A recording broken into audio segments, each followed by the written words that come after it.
David Warner's won the toss and he's bucked the trend slightly. He's decided to bat first. Only they've done that, remember, for the second time in the tournament. Sunrisers Hyderabad deciding to bat first. And let me go straight to my panel. Joy Bhattacharya, Simon Dool. Good evening, gentlemen. First up, the toss decision. It's about time the captains got it right. Yeah, it is about time they got it right.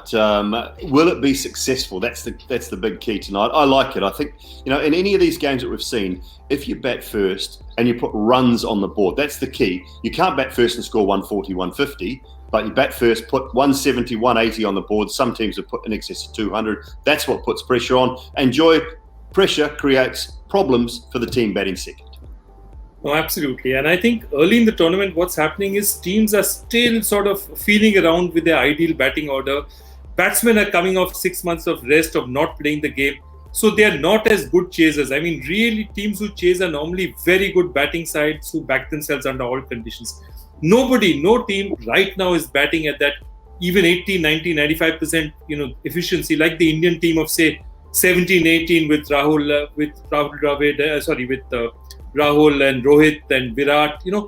This is not, nobody is that set to chase very well right now. So I think it's really better for teams to bat first and put stuff on the board.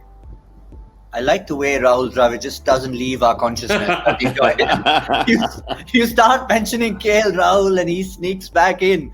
Another brick in the wall all the time. But those numbers we referred to, folks, I think they're very significant. Why do we keep going on about win the toss and bat first? Because teams have been losing the toss, winning games, and this is what's been happening. Games won by team batting first in the 10 matches, and you can just see a pattern between the first innings and the second innings, and there's a significant difference. And so often we've mentioned that the 10-over mark, teams who have been chasing have been pretty much out of it, Simon, by that halfway mark. And when you look at this graphic, now take a look at this closely. Have a look at the left-hand column first, innings first. So the first innings, 21 and 8. Okay, that's what I want to focus on for a start. So only 29 wickets have fallen across 10 games. So that's averaging just under 3 wickets fallen per game inside of the first 15 overs. So what that tells me is that numbers 1, 2, 3, and you can see why the openers, the KL Rahuls, the Mayank Agarwals, the Sanju Samsons, the Steve Smiths, they're scoring the runs. So what that's doing is allowing that 12.36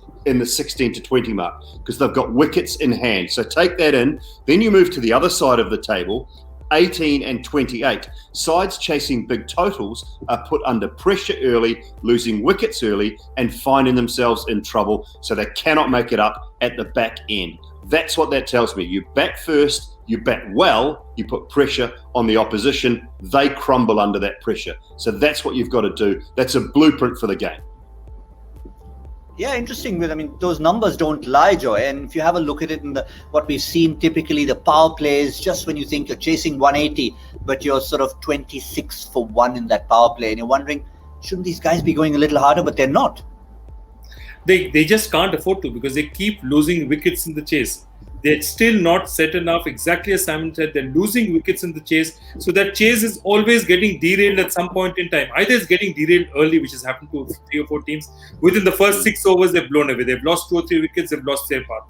The other is, in that 7 to 15, they've lost a substantial number of wickets. And there's just not enough backloading at the end.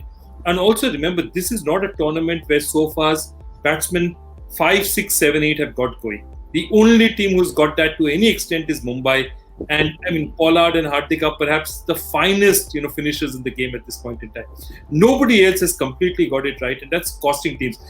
You can say that Rahul Tewatia finished a game, but that's really, that's like, lightning is unlikely to strike you twice in a row.